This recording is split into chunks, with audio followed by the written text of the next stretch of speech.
یہ نہیں کہ چھوٹا چودھری ہیں اس کے گھر والے مہمان نواز نہ تھے، انہیں صرف اس بات کا یقین نہیں تھا کہ ان کے مہمان نوازی ماسٹر جی کو موافق بھی آئے گی یا نہیں۔ بہرحال انہوں نے اپنی تواضع کی ابتدا کی۔ چھوٹا چودھری اور اس کے بڑے بھائی ماسٹر جی کو بحد تعظیم اپنی چوپال میں لے گئے۔ چوپال کے دو حصے تھے، ایک میں گھوڑی بندھی ہوئی تھی اور دوسری کے عین مرکز میں آتش دان تھا، جس کی آگ کے شعلے اور دھواں بیک وقت بلند ہو کر چوپال میں روشنی اور تاریکی پھیلا رہے تھے۔ آتش دان کے ارد گرد خشک گھاس کا نرم اور گرم فرش تھا، جسے مقامی بولی میں ستھر کہتے تھے۔ گاؤں کے 20-22 آدمی ستھر پر بیٹھے ہوکا پی رہے تھے۔ ماسٹر جی داخل ہوئے تو سب کھڑے ہو گئے۔ ماسٹر جی کو آؤ جی خیر نال کہا، ہر ایک نے ان سے مصافحہ کیا، ہر ایک نے ان کے بال بچوں کی خیریت پوچھی۔ ماسٹر جی نے چھوٹتے ہی ذرا شرما کر کہہ تو دیا کہ ابھی بال بچوں کی نوبت نہیں آئی، لیکن ان نامولود برخورداروں کی خیریت بہرحال ہر ملاقاتی نے پوچھی۔ یہی ان کی تواضع کی ترکیب تھی۔ چونکہ ماسٹر جی نے پتلون پہن رکھی تھی، لہذا فرش پر بٹھانے کے بجائے ان کے لیے رنگیلی چارپائی بچھا دی گئی۔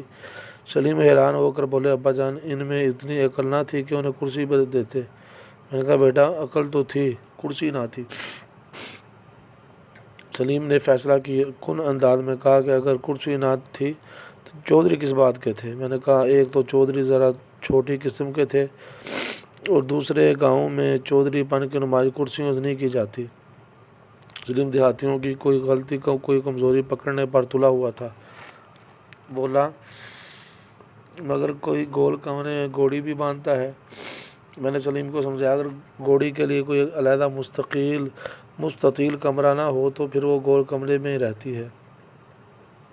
الہ آبادی گاؤں کے کمرے اتنے گول بھی نہیں ہوتے۔ سلیم طنز کو پا گیا اور بولا، گول کمرہ تو ویسے نام پڑ گیا ہے، ہمارا اپنا گول کمرہ بھی تو چوکور ہے، مگر بات یہ ہے کہ ڈرائنگ روم میں گھوڑے گدھے کا کیا کام؟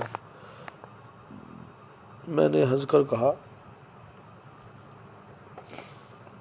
بیٹا دیہاتی لوگ اتنے مہذب نہیں ہوتے کہ ڈرائنگ روم میں کتے لے آئیں، وہ گھوڑوں ہی سے گزارا کر لیتے ہیں۔ علی مسکرایا۔ سلیم کسی قدر چکرایا، لیکن کہانی بہرحال اشتیاق سے سن رہا تھا۔ بولا، پھر کیا ہوا؟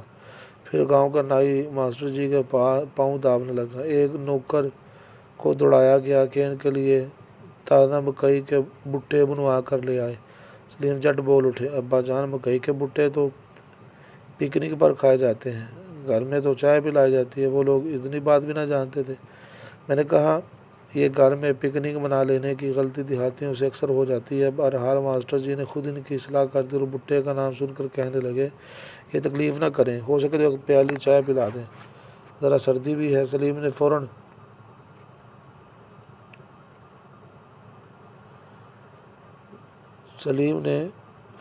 فوری تائید کی، بات بھی ٹھیک تھی، وقت جو چائے کا تھا۔ میں نے کہا، بات تو ٹھیک تھی، بشرطے کہ ان کے گھر چائے بھی ہوتی۔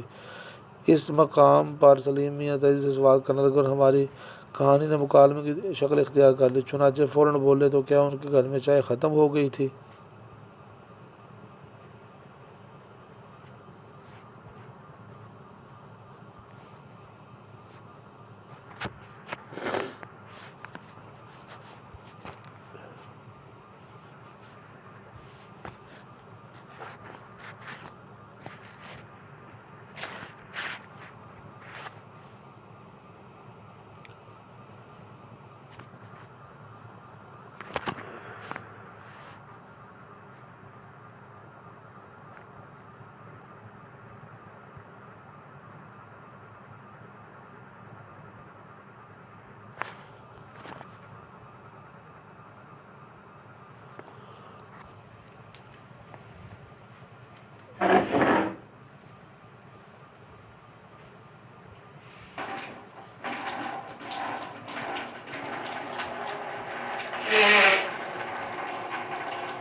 کہ ان کے گھر چائے ختم ہو گئی تھی۔ نہیں بیٹا، کبھی شروع ہی نہیں ہوئی تھی۔ ان دنوں چائے ابھی دیہات میں نہیں پہنچی تھی کیا انہوں نے مہمان سے صاف کہہ دیا تھا کہ ہمارے پاس چائے نہیں؟ کتنی شرم کی بات ہے۔ میں نے کہا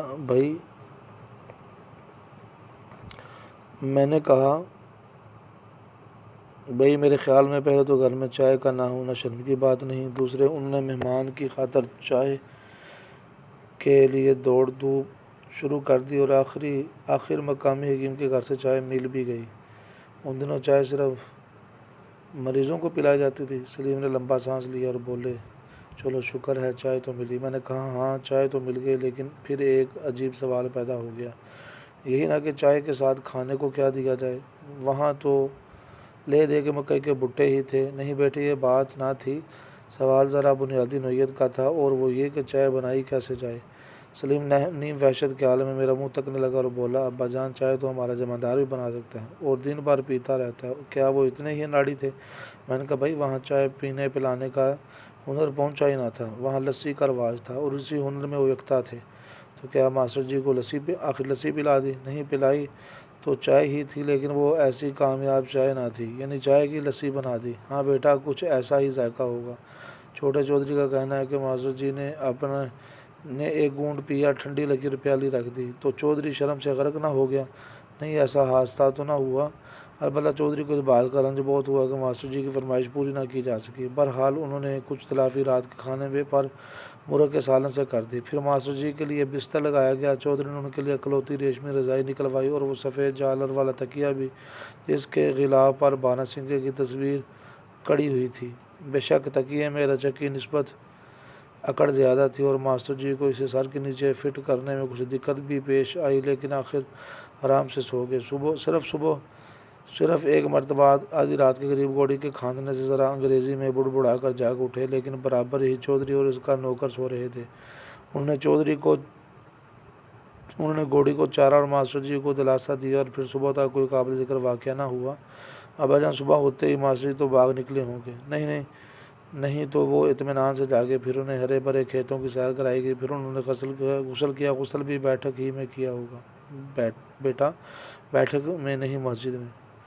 مسجد میں؟ سلیم نے حیرت سے کہا، خانہ خدا کو غسل خانہ بنا دیا؟